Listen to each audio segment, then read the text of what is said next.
You're watching EAC News. Thanks for joining us.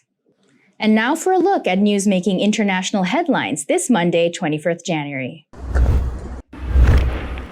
A footage shows a Kurdish-led Syrian Democratic Forces firing at Al-Sinai prison on Saturday, January 22, after they have repelled an Islamic State attack to break out inmates with the support of airstrikes by a US-led coalition.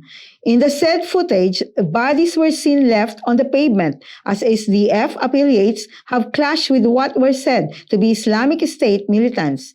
Islamic State has said via Telegram its militants have waged a wide-scale attack on the prison on northeastern Syria since Thursday, January 20, and that clashes were ongoing nearby in other neighborhoods. Islamic State has said via Telegram its militants had waged a wide-scale attack on the prison in northeastern Syria since Thursday night, January 20, and that clashes were ongoing nearby and in other neighborhoods. Guiran prison in the city of Hasakeh is believed to house more than 5,000 suspected Islamic State militants, including hundreds of children, mostly Arab detainees ranging from suspected militants to civilians, in conditions civic groups say are inhumane with severe overcrowding. IS fighters use vehicles and explosives to ram through the prison walls before entering the building with heavy machine guns late last week. Prison inmates rioted and some took Kurdish guards hostage, while a number of other prison staff were killed. Syrian Kurdish forces initially said they have defeated the fighters, but they later acknowledged that inmates had taken over part of the prison.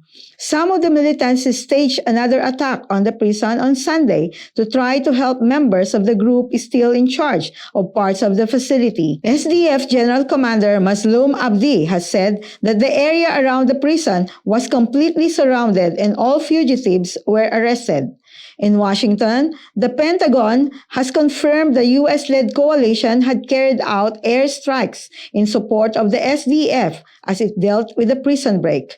A military source in the Kurdish-led forces said they killed 23 Islamic State militants, including foreigners, in the clashes after the jihadist group attempted to free prisoners from the jail in Hasaka. Residents of the Guiran area in the prison's vicinity said intermittent fighting continued in parts of the neighborhood where some of the fleeing prisoners who had taken shelter remain. At least 5 civilians were killed during a security operation mounted by Kurdish forces in residential areas around the prison, community elders said. 7 members of the SDF and an allied security force called the Asayes were killed in the attack, the SDF military source has confirmed. The SDF said it had detained 89 militants in the area of the prison.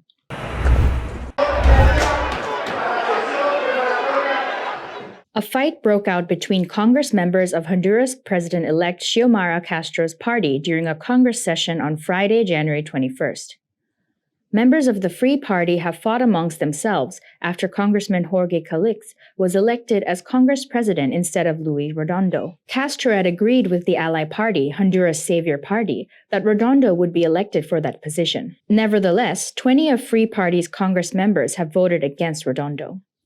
President-elect Castro has said the treason has been consummated.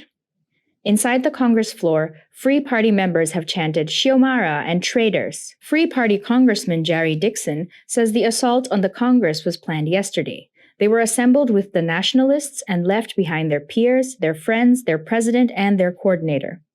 Castro will take office as president next week on January 27th amidst internal tensions within the party.